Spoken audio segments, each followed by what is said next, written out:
basically a fun list. So I have it on my phone. List? Do you want me to just read it to you? Maybe it'll Yes. like spark some things. I need a fun list.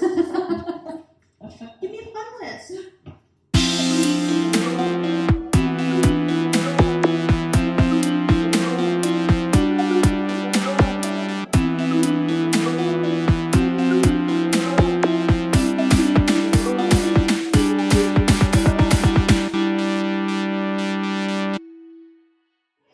Hey. Hi. Thank you for being here. Of course, I always love coming here.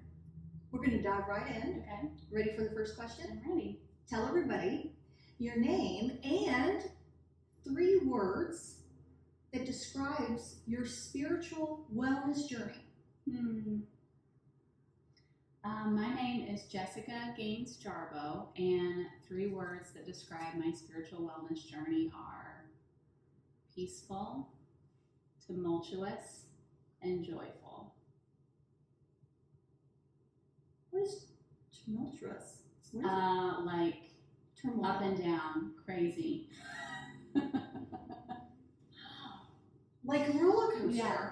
But isn't that necessary? Like, you can't just have a straight line of a No. journey and it be wonderful. No, and what I've realized is we want that so badly, but we couldn't handle it. I've realized the more joy that I feel and the better I feel, our bodies have to build capacity for that because we're not used to it. So it's really a blessing and grace that is given to us that it's like this. Yeah, I love that. Even though we want it to be like this.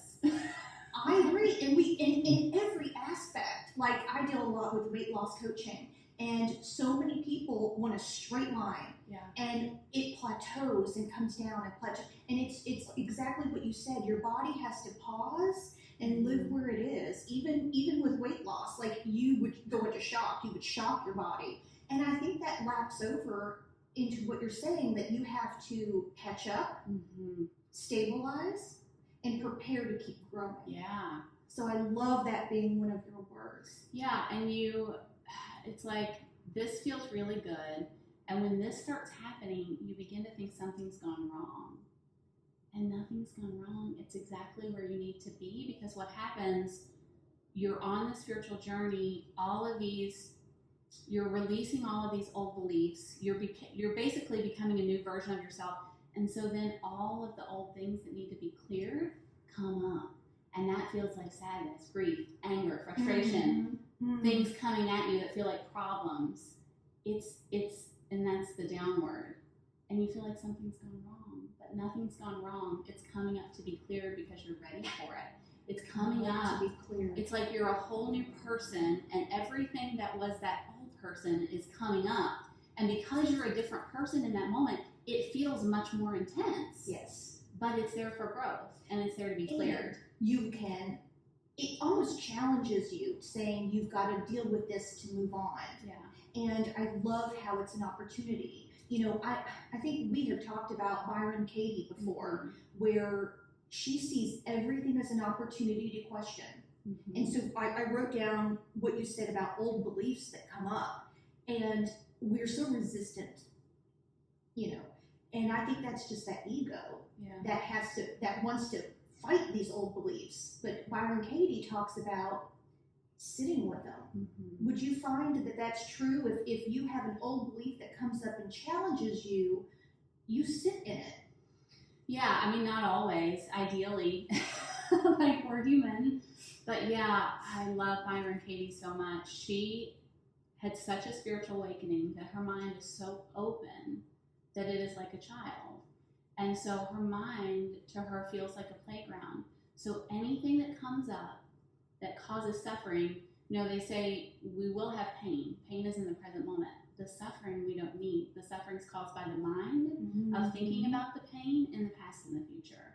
So Byron Katie, her mind is so open, it's a playground. And when something comes up that causes suffering, she questions it through curiosity. Yes. And she takes it and she turns it around, and she looks at that belief, and then she looks at how would she feel without that belief, and then she turns it around, finds opposites of that belief, and finds ways that that's true or truer.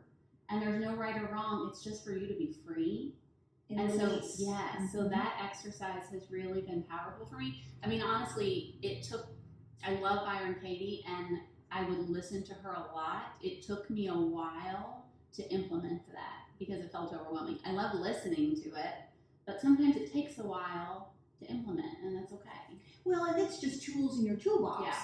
For me, Byron Katie, I immediately implemented. And for me, it just was like, oh, yeah, of course. Yeah. Yes. Yes. And, Paul and I talk a lot about that curiosity, and we blame a lot of stuff that beats that out of us, because you're coached and conditioned to grow up.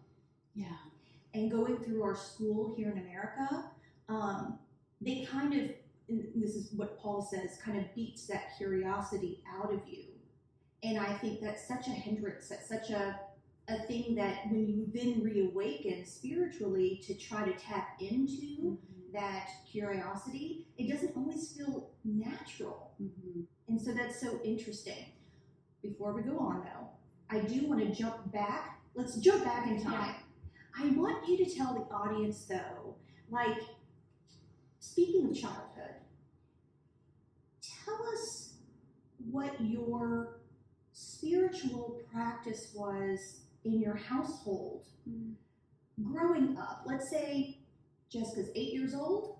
What did your spiritual wellness look like back then? That's a good question. Well, I'll start a little earlier than that just to paint a little bit of a picture. I love my mom. She is the sweetest woman on the planet. So I'm just talking as friends and a spiritual journey. I love her, but I'm just painting a picture of the environment. Yeah. So when I was a year and a half, she attempted suicide, which left her partially paralyzed. And she divorced my father, who was an alcoholic, when I was 3. And then she remarried when I was around 5 or 6. That's and a lot of change. Yeah, and that was a lot of, at that time she was clinically depressed. She's learning how to live life again with 2 children, paralyzed. So that was and that's me brand new into the world. So there was a lot happening where nothing was settled. Feels very chaotic. Yeah, very chaotic. So, and to answer your question, at 8, I grew up. My mom started out Catholic and then switched to non-denominational Christian. So as an 8-year-old, I definitely went to church every Sunday. At that age, I did have a good relationship with God. I prayed at night. I felt like I had a God to talk to. Oh, yeah. When I went to that bed. feels comforting. Yeah. Yes, of course. I think, I had a concept of God, and we did go to church regularly, I'd say. Right. Yeah. Right. At least you had some sort of structure of a concept of that. Yeah. I actually grew up with 0 religion experience. I remember, at least during the holidays, being exposed to a Christmas Mass or an Easter celebration where I would go to church with my aunt. And to be very clear, though, it was because I saw her dressed up with the hat, the gloves, and the shoes. Like, I needed to be, I needed love that. And until I got to church, and I'm like, what? This is it? We're sitting and standing and sitting and standing. Like, what is this? So I had no concept. Yeah. I didn't have. I feel like you should have been going to Black church. I think you would have loved that way more. Oh, it's way more lively. that is so spiritual. That feels really good. But I had no concept. I had no concept of what praying looked like or anything like that. So that's so interesting that you at least had a concept of that. So then, as that was your start, when did the shift change? As you have gotten older, was there something, that catalyst that happened, a big change in your life, in your spiritual journey? Yes. So as I grew up, younger, church really agreed with me. As I grew up and started seeing the world and seeing just the world, just everything in the world, it didn't, this is what happens. You get older and you go out into society, and for me, things didn't match up. Things that I felt like I had been taught in church weren't matching up with what felt true in my heart. And so I went through many years of, I didn't go to church. I went to college and Right. Yeah, you're fine. yeah, right, of course. So, anyways, cut to what led to my spiritual awakening. So, I was an alcoholic. That started when I was 16. I was addicted to Adderall from that was, I don't know when that started, maybe 2008 or something. And I was in a marriage, and I will say, no ill will towards my ex-husband. I wish him the best, but we're just talking about soul work here. That was a very, in November 2016, when I had my spiritual awakening, that was a very complex, intense relationship. And my spiritual awakening caused me to leave and separate from him. What happened for me, I just got to the point of my bottom, of my spiritual emptiness bottom, which is where you go into complete surrender. And there's nothing else to do but to get free. And so at that time, I was listening to a ton, actually, first began listening to a lot of comics, which then led me to some spiritual teachers. Ram Dass, who is a spiritual teacher, ECKHART, TOLLE, and the third one, which was really my catalyst to be able to leave, is a man named Rob Bell, who is a Christian, and he's written several books, and those books really helped me claim my own spiritual foundation and begin to let go of what I had been taught that didn't agree with my truth anymore, of what felt deeply true. I realized from reading his books that no one has a monopoly on God. Yes. And that I was having deep spiritual experiences, but it's like it gave me the freedom to build my own foundation, and once that foundation begins to be built, I don't give a shit what anybody else thinks anymore, because I have a personal foundation and a relationship with spirit. I didn't use the word God. I've only started using the word God maybe in the past year, because I needed no word that had any negative connotation or weight to me. I wanted it to be completely neutral, so that I could, because there's this God box. Yeah. I call it a God box, it's a very square box, and certain things go in that. And so for you to step out, release the word, release the label, create the foundation. Yeah. And then be able to reintroduce what your definition of God is, not the God box that we were conditioned, at least here in America, because I know other countries have their own square box. And I'll just say, reading his books, the external catalyst for me is what made me feel like I could leave my marriage. I'm sitting here, I hadn't been to church in years, a drug addict and alcoholic in this complete depression, yet there was something in me saying you can't get divorced. Just insanity. So reading those books really helped me release a lot of that to be able to move forward with my life. Not only release, but recognize that the atmosphere is unhealthy. Yeah. But you brought some of the atmosphere, and other people bring the atmosphere. I want to jump back 2 seconds. You, when you first began on your spiritual journey, you talked about seeing the world. And I just want to jump back. I've always said that there is education in traveling. And I know that you've had a lot of good traveling recently. And it's like people who don't leave their zip code can get really stuck. Yeah. And I know you hadn't left the country until you were much older. But once you traveled, don't you think that things open up when you see other people instead of just what's in your zip code? To see how other people live, how other people pray, how other people do their own self-wellness journeys. Isn't that such a huge piece? Yeah, it was really mind-blowing. I mean, when you start to travel and see other countries, and it's like you see how big the world is, and you also feel how small it is at the same time. I have chills as I say that. Yeah.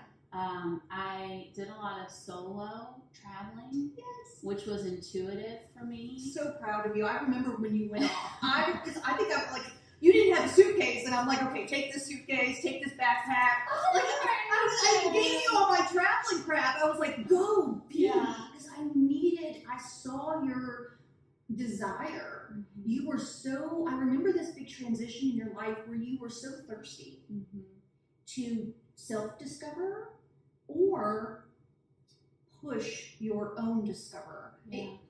I remember when all that was happening, and you were like a little kid. Yeah. You were very childlike and nervous and excited, and you just embraced whatever the heck was going to happen. I remember all of that. Yeah. I love that. Yeah, what was so cool about that, when you're learning how to develop your own intuition, the solo travel piece was so key for me, because you don't have other people's energies.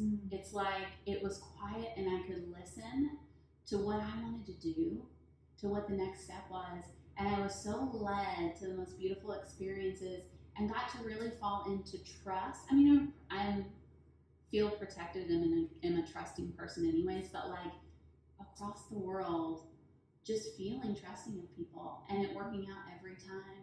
And feeling how safe the world can feel, and all of the people who don't travel telling you how everything's so dangerous and that you shouldn't go here or shouldn't go there. Right. And it just not being the case was Right. just really cool. But you having the guidance of your own intuition was so prevalent in your traveling. So can you give us and our viewers maybe how to recognize or deepen their own intuition?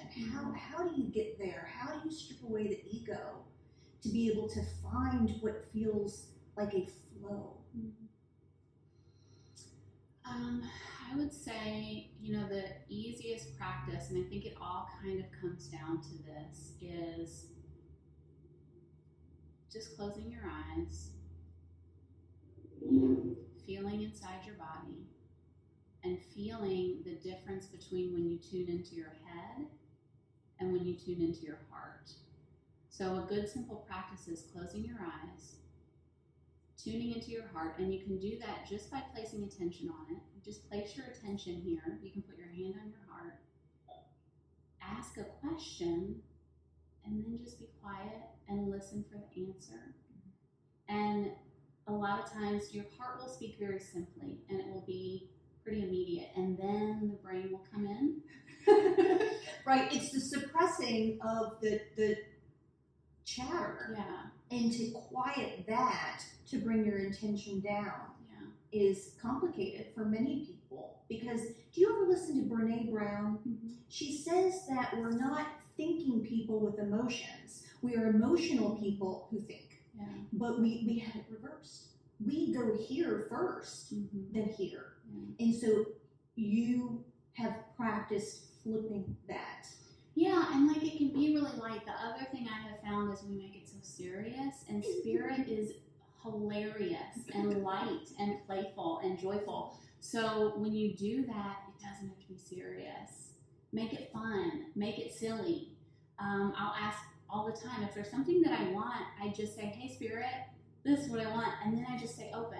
I don't figure it out. I don't look for it. I just stay open and allow it to happen, because what will happen, I can look back. I'll think it doesn't happen, but I can look back and see it happen, just not at all how in a different way. Yeah. It serves up on a different So platter. it's truly about just being open and receptive, because if you're focused on it, it's not going to look how you think it's going to look, and you're going to miss it. Right, and then I find when I focus too hard, I tighten down. And that's not receiving. When I'm in a tight focus, I hope this happens, I've missed it. I am too tight. I've clenched. I've narrowed my focus and not accept any other available option. Like you have to be so much more open to accept how things look like. Yeah, and I mean, it's baby steps. It's like accepting yourself where you are and just getting curious in every moment. And another thing that I've done that has really been helpful for me is really, truly seeing everything as a journey. and realizing so often we want to so be at the end result, but what we really want from the end result is the feeling that's going to bring us. And you can find that feeling right now without seeing the external manifestation of it. And when I realize that, I get to actually enjoy the journey, because there's something about the journey that feels so good. You get to nurture these little seedlings. When you get to the end result of something, you're already ready to go on to the next thing. So it's just been really amazing slowing down and truly enjoying the journey rather than any end result. And there's so many gifts there. Yeah. Again, growth opportunities. It's all meant for us to empower ourselves, because we're also more connected than we've ever been with everyone around the world. Yes. And so it's like this huge journey where, again, we can get drunk, for lack of a better term, on all of these things, but the journey is to learn to be empowered by them and to use them as tools. But we're in the midst of, I think we're, like, evolution-wise, we're in the midst of, we have this amazing tool, this amazing organ called our brain. We don't quite know how to use it yet, so it takes over everything, and we still only use, like, what, 5% of it or something. Yes. And so I might do 6. That's fine. So yeah, I think everything's a growth opportunity. So I just think it's so interesting how connected we all are. But absolutely, yes. I mean, we were talking before this. I've been on a media fast I'm going into my 3rd month. That's brilliant. Because it's intense dopamine hits that using it to tap out, to avoid, to be entertained. Yeah. I will link the previous video, but my friend Heather Marcus was here, and we talked about a mental diet. You consume not only what you eat, but you consume what you hear and read. Yeah. And so for you to say that you've, kind of done this media fast, I think that falls right in line in the whole umbrella of wellness, whether you're talking about physical wellness, mental wellness, or spiritual wellness. I think that's so important to slow down all of these, like, we have so many incoming information, and it's coming from everywhere, and whether it's the phone in our pocket, the TV that's on, the podcast that's on, whether we're working even. Yeah. It comes from all sides. Yeah.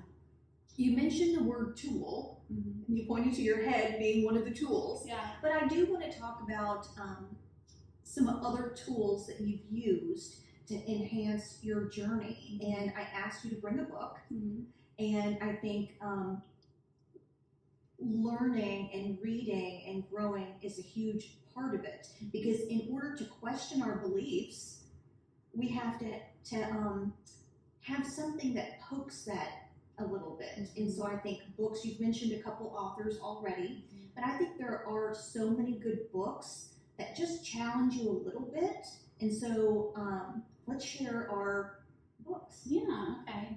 So it's very funny. The book that I intended to bring, I could not find. And so Spirit said, no, this is the book I want you to bring. Exactly. I'm like, really? And now, because of our conversation, I know why this was the case. So this book is called Hear All Creatures, The Journey of an Animal Communicator by Karen Anderson. And I think the reason this was the book that was chosen is because for me on the spiritual journey, there's so much about surrender and our ego being bad, and we've got to, live in this peaceful state. But what I have found that really pulls me is filling myself up. What are the new, as I let go of all these chaotic things, what do I want to replace it with? That my heart is excited about, that makes life worth living and fun, and is my own unique expression of how I want to express myself in this life, in this world. I'm having a lot of bells go off because I do think I focus then on getting rid of the ego, purge this, purge the constricted views of my childhood, purge this, and I have not yet started filling because I don't know. Maybe I need to look into filling. Yeah, we get, absolutely. And I feel bad for the ego sometimes. I'm like, we're so mean to the ego. It just wants to be heard. It just wants a life. Yeah. It just wants to be expressed. It wants to be heard. Doesn't mean it gets to be in charge. But it's like, okay, I hear you. I feel bad. We're so mean to the ego. We're like, get out of here, ego. And it's just trying to protect us. Right. It doesn't know what else to do. Right, because that's the book that I brought, is the Get Rid of the Ego book. We should trade. Although I know you've already read this, but I'll just quickly. Michael Singer, The Untethered Soul. It's incredible, and he has a great podcast. But that's the book to break it down, and then apparently she's about to show us a book that's going to fill it up. So, all right, tell me more about what this helped you with. Sure. So, Hear All Creatures. This is by an animal communicator who she is a world-renowned animal communicator. She's done over, I think it's like 22,000 sessions of animal communication, where she literally telepathically communicates with people's animals, whether they're deceased or alive, and brings forth information. She really concentrated her work in her final year. She's not doing private sessions anymore, but she concentrated her work on deceased pets for a long time because it brought people so much healing. And she would literally be in a session, and what would come through, the pet would tell the person what they ate for breakfast that morning, where they just went on vacation, what all they did, because they're always coming to visit us. And it brought so much healing. And to see this world, this is why I brought this book. I love books that open my heart, blow my mind, and show me how this world is not at all what we think it is. Right. And that's what this book did for me. And as you know, I'm also, through the spiritual journey for me, I have opened my gifts of being a channel. Yes. And so for me, animal communication was one of those huge openers, because animals already speak to us telepathically and speak to one another telepathically. All that means is they're so energetically connected, and they don't have their brain telling them it's not real. So it's just happening for them all the time because they're just present. Yes. Like they just feel energy. Yeah. And they translate it, and they don't have anything blocking it, telling them that it's not real. Because they haven't been taught a language. Right. That overrides their connection. Okay. Now, for instance, there's layers of what you talked about. For instance, horses telepathically communicate with one another. They can feel their energy field from a mile radius around them, and they actually have build heart connections with one another. But that's a whole other. So with one another, horses or horses. Humans? Okay. Well, horses and humans. Okay. I've done exercises with horses where you stand in the ring with them, and you practice being in your heart, and they come right towards you. And then you practice being in your head, and being in your head would be like worrying about stuff, thinking about the problems, traffic, and then move away. Yeah, of course. So yeah, because it doesn't feel good. Yeah. So yes, to answer your question, that would mean that doesn't matter the species; they're just connected. They're connected to the earth. They're connected to their world. Do you think some humans kind of do that? I'm going to let you get back to that, but I just want to say, I'm 47. I've met a lot of people, and don't you ever meet someone that you just feel a vibe from, that you just don't feel comfortable with them, like almost instantly? I've always been very in tune with that energy. Yeah. And some people you just feel like so energetically comfortable with, and then just all of a sudden there's a person that you meet and you just think, oh, and you can't put your finger on it. Yeah. You can't articulate it. There's no vocabulary to say, I don't feel good with this person. But it could be, just like you were saying, standing in the middle, they're so in their head and so negative and so involved in their ego that maybe I'm sensing that, just like the horse would sense that, and just, I want to get away from them. That's a great point. That's a really great point. And it's really helped me to realize when that happens, to not judge it. I'm not judging them, I'm just discerning for myself, and this isn't aligned for me, and I don't need to know the reason why. It's okay. I don't need to know the reason why. I don't need to know the reason why. Yeah. I don't need to know the reason why. Yeah, that's such a great point. I think that's exactly what's happening, how you just described it. I have never needed approval. I don't need approval. I don't need friends. Mhm. I don't have to force a friendship. Mhm. I don't need to try to make that grumpy person like me. Mhm. You know, it's not a make or break situation. So I don't have to figure out why. Yeah. You know, but that's where I am. You know, a lot of people will need that validation or need to be friends with. They need to be liked. Yeah. And they could have negative energy going on that makes resistance where that other person, because it's usually about them. Yeah. You know. Mhm. Yeah. So, luckily, though, animals don't have that sense of needing to be liked. Yeah, there's no, they're just like balls of unconditional love, and there's no filter telling them to not, they just allow it to flow. It's the same way how dogs, you know, they know your patterns better than you. Yes. They know when you're going to leave the house. Yes. Yeah. Yes. Because they're just so in tune with patterns and energetic fields. Yeah. Can we talk about Noodle? Yes. Will you share with everyone who Noodle is? Yes. Noodle is my pet pig. He is a mini pig. He is a little over 4 years old. I got him when he was just a piglet.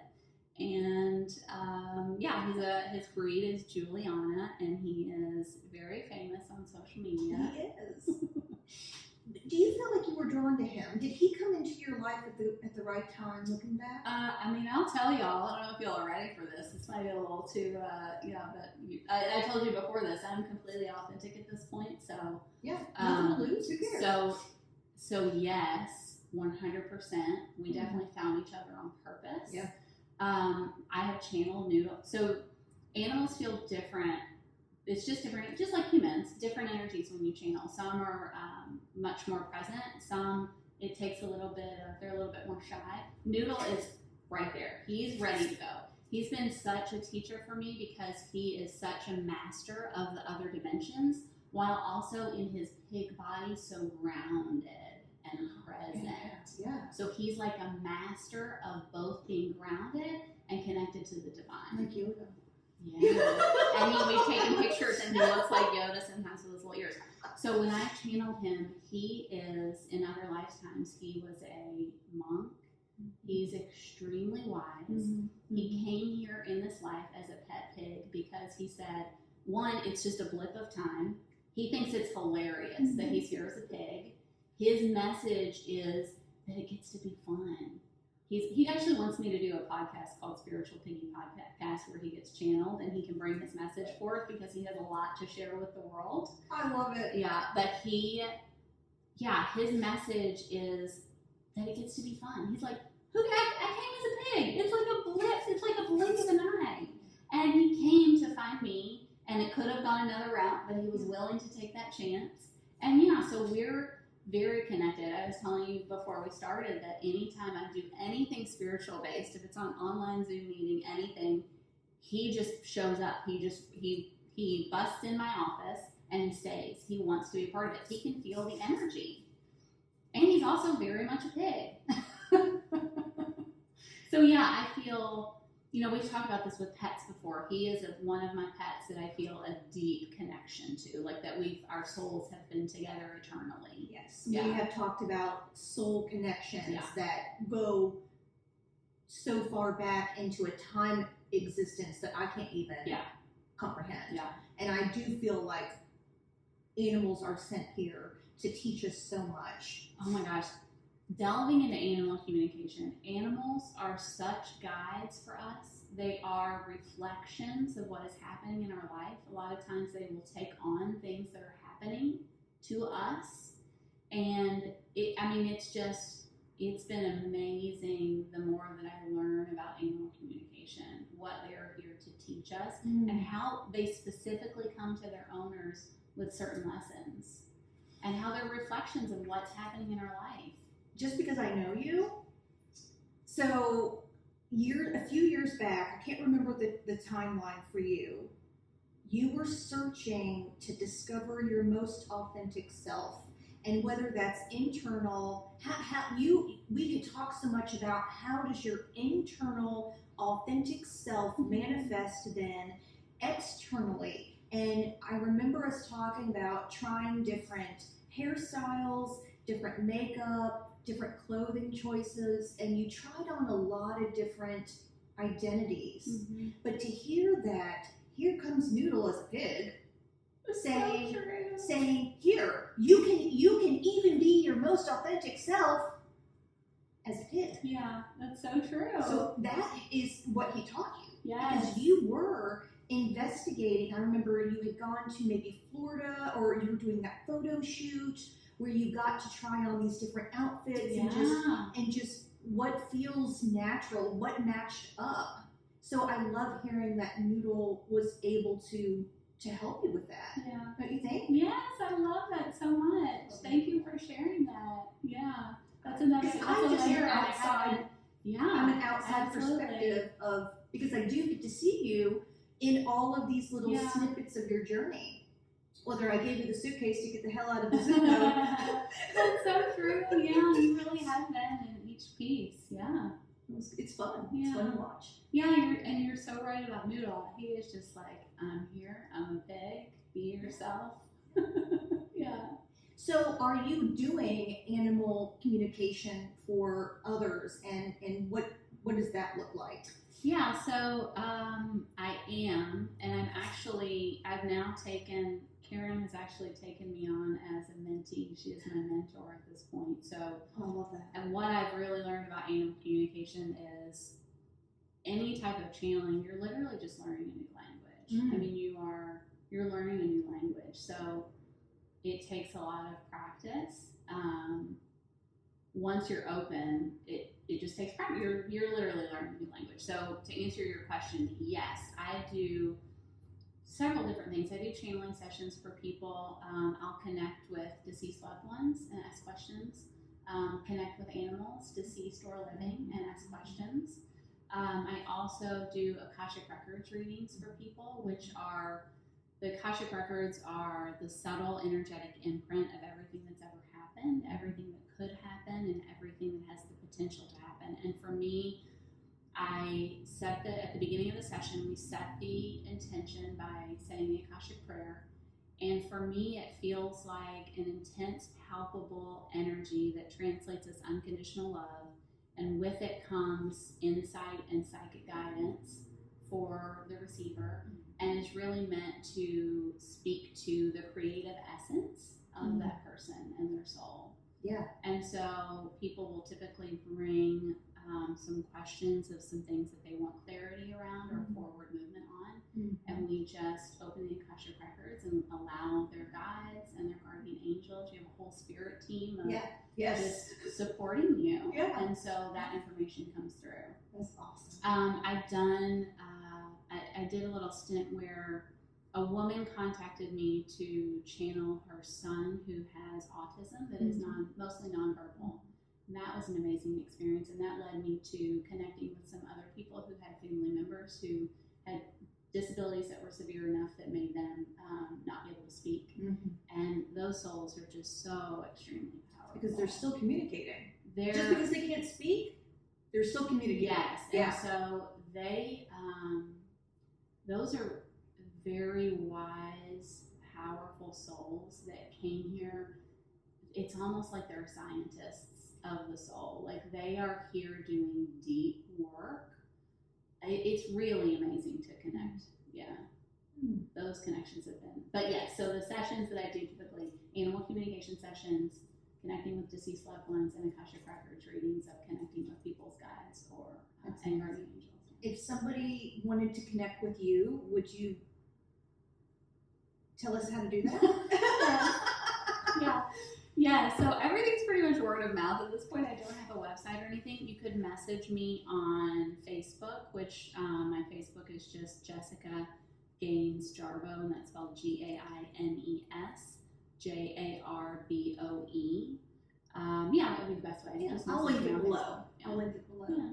And so channeling sessions are $75, and they're 45-minute sessions, and we do that via Zoom, audio only. I find I like the audio only because it allows me to connect to deeper layers of the energy, and it also allows the listener or the receiver to be in their own experience.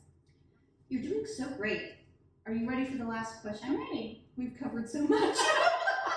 But you're doing great. Okay.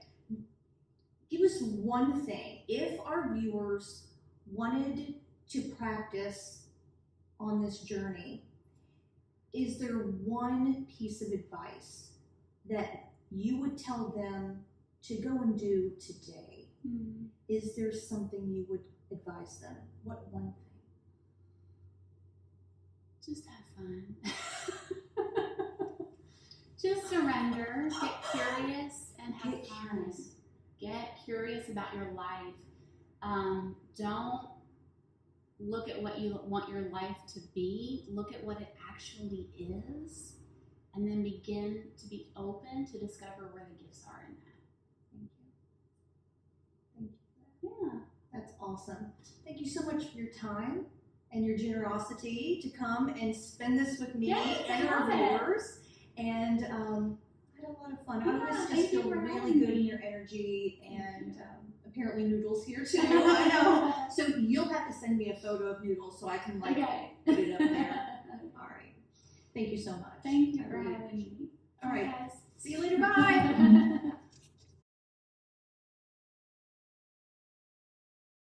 Okay, cool. That was fun. That's it, right? It was just like sitting there. Right. Although I'm pulling through a little few things. I was shocked about that last answer. No, I mean, if I'm being really for real, because so many people, when we talk about like spiritual wellness, they're like, "Are you talking about meditation?" Like for some reason, like if I were going to give someone advice on how to get more spiritually grounded, I always flip straight to meditation, because through the meditation practice, you kind of like can start learning to quiet your mind. Yeah. But you went straight for the fun. Yeah. And I was shocked about that. Like I was like, I didn't know what I was going to say. I just allow spirit to lead me of whatever needs to be said. And it makes so much sense, because the book I wanted to bring was that Rob Bell book that told me about Christianity, that helped me leave Jared. But I couldn't find it. And then you were like, this is the book. And I'm like, why? Yeah. And then, obviously, that's why. So, no, that has been some of my biggest catalysts. I had a teacher, David Lyon, when I took something called Opening to Channel, and all of the exercises we did, it was about keeping it light.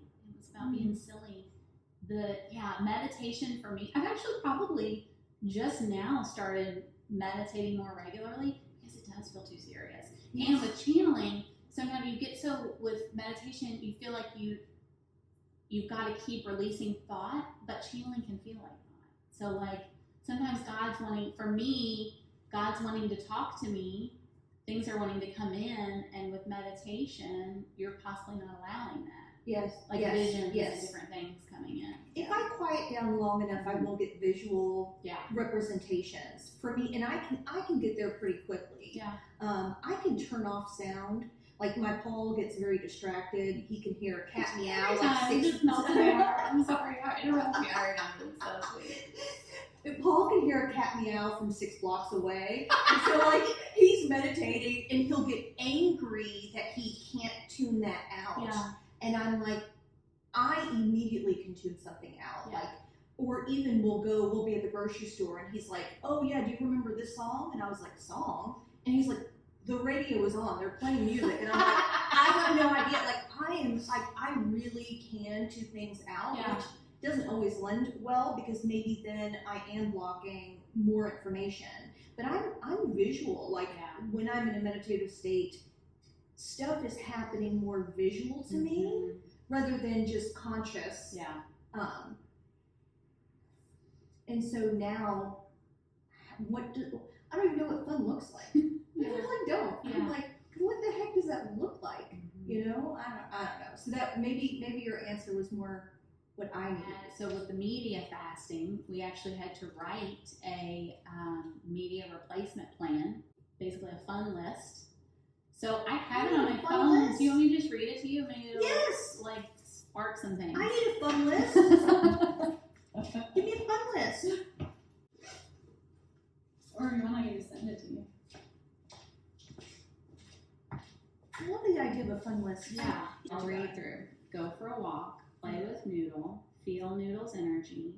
channel the birds, the trees, the grass, channel the house, the hardwood floors. Literally, that's just like connecting with your heart, asking it questions, and see what comes through. My mom's heart, channeling other people's higher selves, channeling mermaids, dragons, unicorns, the soul of my business, channeling the city, the roads, the squirrels. Do a puzzle, take a nap, reach out to a friend, learn a new recipe, go to yoga, schedule lunch with a friend, have sex with my partner, learn new ways to pleasure myself, do intimacy exercises with my partner, sit and enjoy the silence, clean out a closet. Make a budget when we're going to do it. It's not fun. That's not a fun list. Like, well, there were like, the sun and then visions and then like stuff you could do. Go for a walk in a new park I haven't been to before. Reach out to one of my soul sisters. Plan an event. Play a board game with my partner. Play hide and go seek with my partner. Give my dogs a bath. Play with my crystal wand or crystal egg. Channel my crystals. Channel my plants. Learn about plant care for each plant. Feel a breeze on my face. Make a fort. Write a love letter. Write a thank you note. Reach out to someone I can support. Join an intuitive group class, which there's a ton. There's intuitive. I forget the name of it now. I'm using it. She does all kinds of stuff online. It's like $15. You should do all kinds of different things. Do it all. Do the pussy, the arm running exercise. So I hear a lot of things like on your list is about purging and not really about I know. I was like, and then learn to crochet, go to a museum. Bird watching, that's on there. Noodle just popped in. He's excited. It's hilarious that he just popped in because anything I'm doing remotely spiritual on a Zoom, he'll just come barreling into my office. Like, he's so connected that he just wants to be a part of it. So it's funny to me. He literally just popped in. So, hey, Noodle. He's excited we're doing this. That. It's like he's gonna channel some energy right through you. Yeah.